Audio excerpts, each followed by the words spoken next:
Hi, welcome to my next video, and this is the Yamaha A4000 professional sampler that I just got for $50 on Craigslist. I actually got it a couple weeks ago. The master volume knob is broken off. It didn't have any RAM, or it had like just the system RAM. It didn't have any installed RAM. So I pulled the RAM out of my Akai sampler and it fit in there. So it worked. So I don't even know how much RAM I added actually. If I go into record, it'll tell me that I have 35 megabytes, I guess, left. 36 megabytes maybe. 35974 kilobytes. So 37974 K bytes to M bytes.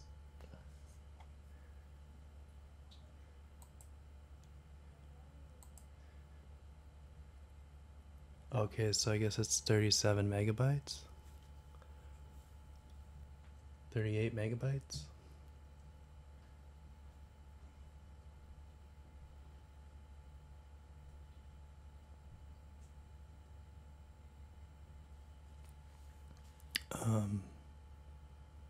So it's probably 2x16 megabytes, because there's two RAM sticks that I added. So probably two 16 megabyte RAM sticks, and then whatever was like stock RAM. So anyways, there it goes. So this sampler, I've had a few samplers now. I saw this Yamaha sampler for sale on Craigslist here in Vancouver, and then I saw the YouTube videos, and I like the sound. The tone of the sampler. I have an Akai sampler. I think it's an S6000. The CD one, whatever that one is, this S3000 XL CD or something. So it's the Akai. Maybe it's the Akai CD3000.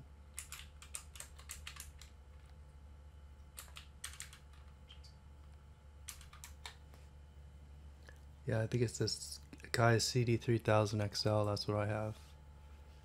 Yeah, that's what I have. So I pulled the Akai CD3000 XL RAM, and it worked in my Yamaha A4000. So I added the RAM sticks, and then I have an SCSI zip drive. Well, I have two of them. I don't know where I got them from somebody on Craigslist as well. And I bought these zip drives to try. I have like a Emax 2 sampler as well. So, and I also had a regular SCSI hard drive that I put in here, and then it died. So I think it was hot, so it's probably dead. So now what I have inside here, inside the sampler, is I have a SCSI hard drive, and it's a Fujitsu, I believe, a zip drive, and I also ordered a CF card reader. So when I get the CF card reader, I'm gonna get a CF card, and then I'm gonna hopefully replace the zip drive with the CF card reader. But right now, I'm using this zip drive. So anyways, yeah, I like the tone of this thing. And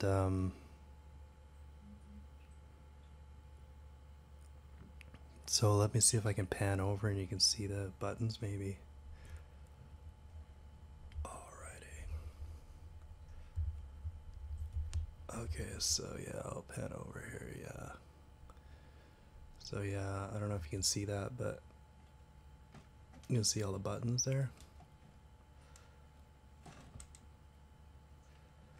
So you can actually assign buttons to it too.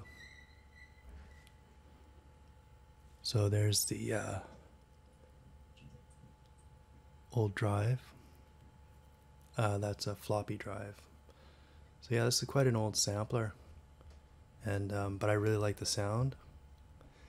And it says it's got a lot of good effects too. The sampler has a lot of cool effects as well.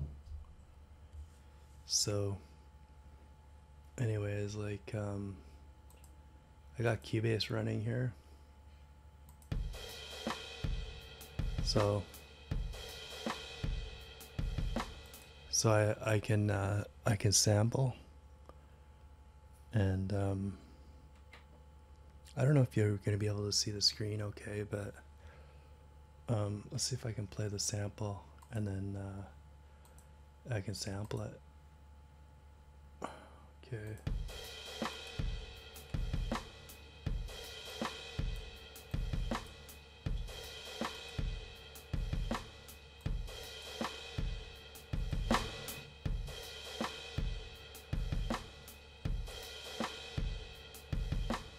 Oh yeah.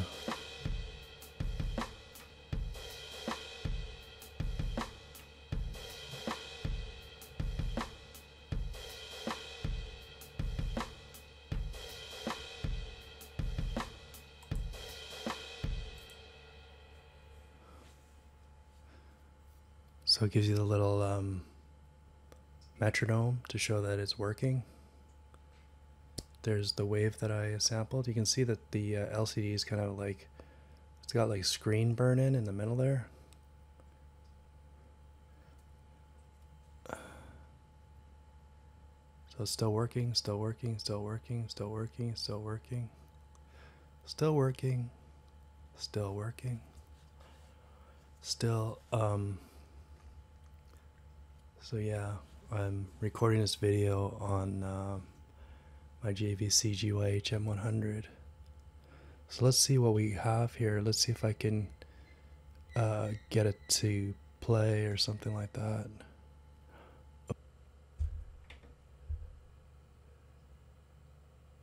Let's see if I can delete it now.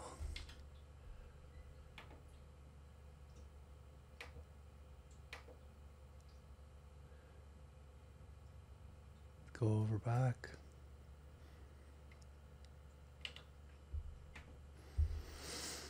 Okay, I've deleted almost all of the new ones, samples, because I want to delete them all, except the new one that I created.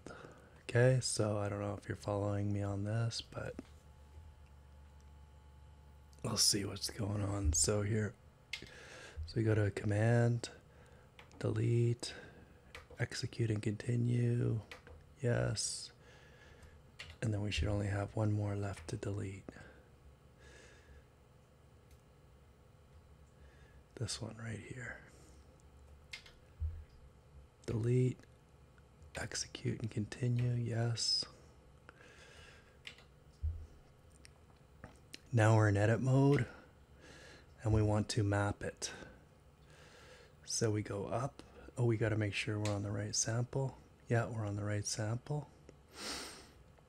So we edit mode and we go to this level right here, and then we want to map it so it goes out to the keyboard. So low is C -2, or C -2 is the low note, MIDI note, high note is F8, and original note is C2.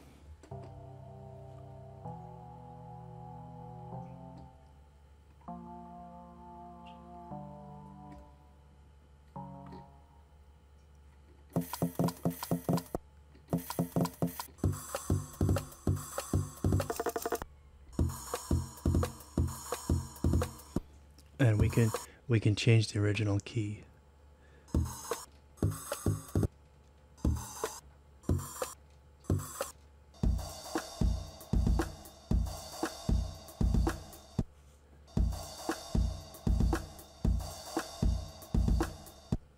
See if we can loop it.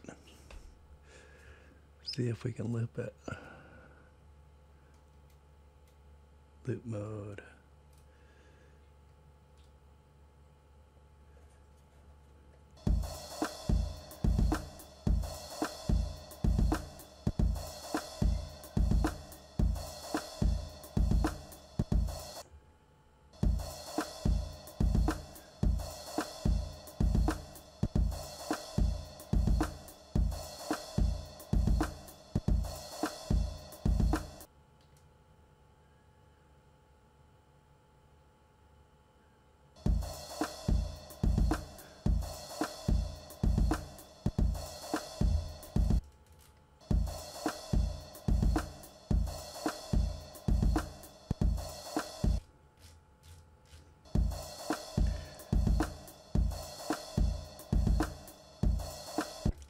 Almost.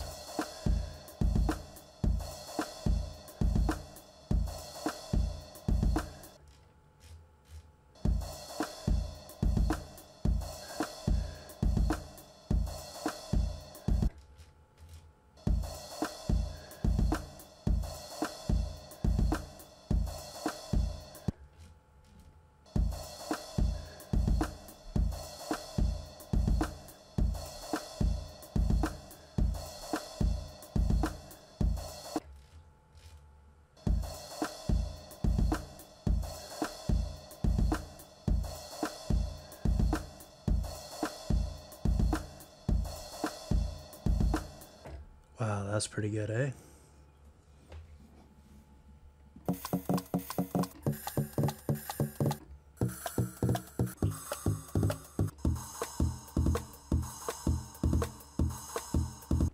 I like this sampler because it has a nice fat warm sound.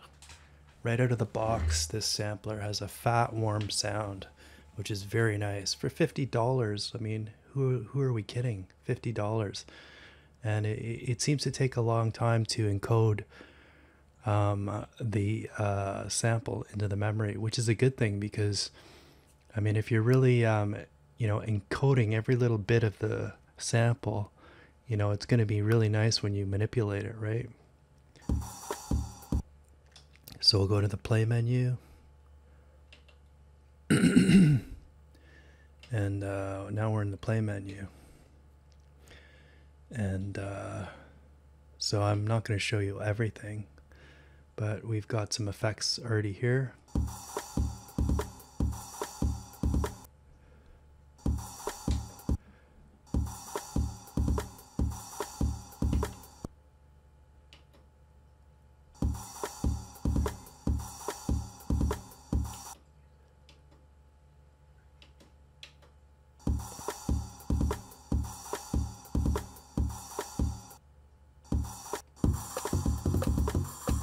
So I just change it to poly mode so you can have press 2 more keys at the same time.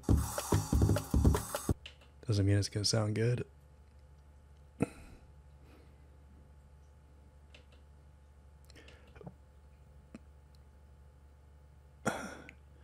What you want to do is you want to have the output going to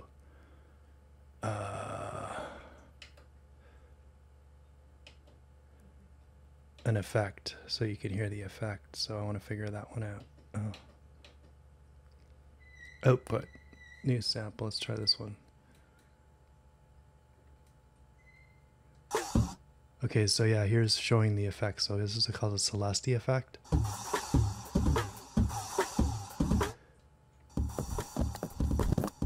Scratch effect.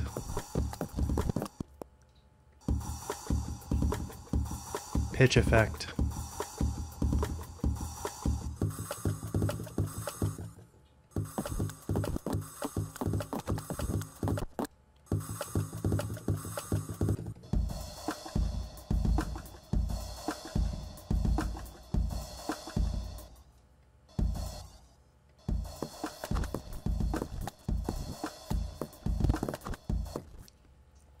Okay, anyways, this video was shot on super fantastic GYHM 100 JVC 3CCD camera, vintage camera from the golden early 2000s.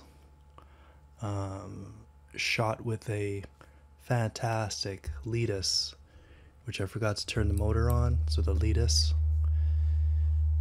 Mini, and shot through a vintage 35mm Olympus OM f 2.0 lens in super JVC 3CCD GYHM 100 sound, fantastic sound, and JVC fantastic vintage audio. And I spent no less than 2 hours cleaning all of the dust particles out of my Letus Mini, which required taking off all of the lenses and blowing it out and cleaning it and blowing it out and cleaning it, blowing it out, cleaning it for an hour to get every little dust speck out of it. So that's why you get such a nice picture for my Letus Mini. So anyways, I hope you're dealing with the coronavirus. I have a little home remedy, and that is alkaline water, and that's supposed to boost your immune system. Now, how do you drink alkaline water? How do you make it? Well, you can buy a box of baking soda, 100% baking soda, like Arm & Hammer for around $2 or $1.50 at your grocery store, and then you put like a quarter of a teaspoon of baking soda into, it's not baking powder, that's something different. This is baking soda, so don't get them mixed up. So you add a quarter teaspoon of baking soda in a large, like 500 milliliter tall glass of water, and stir it up, and then sip it and drink that on an empty stomach, and do that twice a day, and it's supposed to boost your immune system. And this is an old home remedy, so we all need to be as strong as possible to guard against viruses. So I hope everybody's healthy and happy. I'm into natural health big time.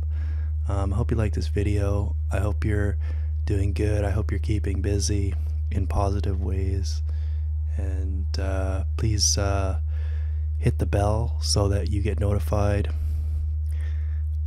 If you subscribe, you'll have a page where it says that you'll see a little bell, and then you click on the bell, and it'll say, it gives you options, and if you click always notify, then you'll get a little pop-up window whenever you go to the YouTube page and I put a new video out. It'll say, oh look, CF Creative has put out a new video, and then you get notified about that. So anyways, I hope your day is going good. I do all sorts of videos. This was my vintage Yamaha A4000 sampler, which I paid $50 Canadian for on Craigslist. It's a fantastic sampler. I love the warm sound it has. It has an extremely decent effects section. It's really nicely laid out with the buttons, and a lot of stuff you don't even have to jump into the manual. You can just, like as you saw what I was doing, you just play around. You can readily get RAM for it, memory. It's not too expensive. You can find it on eBay and stuff. There's a whole bunch of options where you can add newer, you can update it to add like a CF card reader, or in my case I got a vintage drive and I put it inside, so it's a little vintage zip drive. So anyways, I hope you enjoyed that video. Here's a Yamaha A4000 sampler, still going strong. It's probably over, like, I don't know, it might be even 15-20 years old now. But anyhow, this is like, I have to rate this as like, I have an Emax 2, and I don't know, I prefer the sound of this. I like it. I find the Emax 2 is too much in your face. It's too forward sounding. I don't like that so much in your face. I prefer like this warmer sounding Yamaha, and it's got like such a so deep menus on it. It's a really sweet sampler. As you can see, look at how quickly I just took a beat from Cubase and looped it and added effects. It's got a lovely warm sound. So anyways, whatever kind of music you make, after you do it for a while, you're going to be gravitated to certain pieces of gear because they reflect, you know, the sound that you want to reflect in your music. So you'll be like, oh yeah man, I love this Roland stuff, and then you sort of get your signature sound. And that's why, you know, one artist sounds different from the other is one of the reasons is the gear they choose, right, is gonna, you know, reflect, you know, what they really like as far as sound and tone wise. So anyways, I hope you have a great day, and yeah, take care.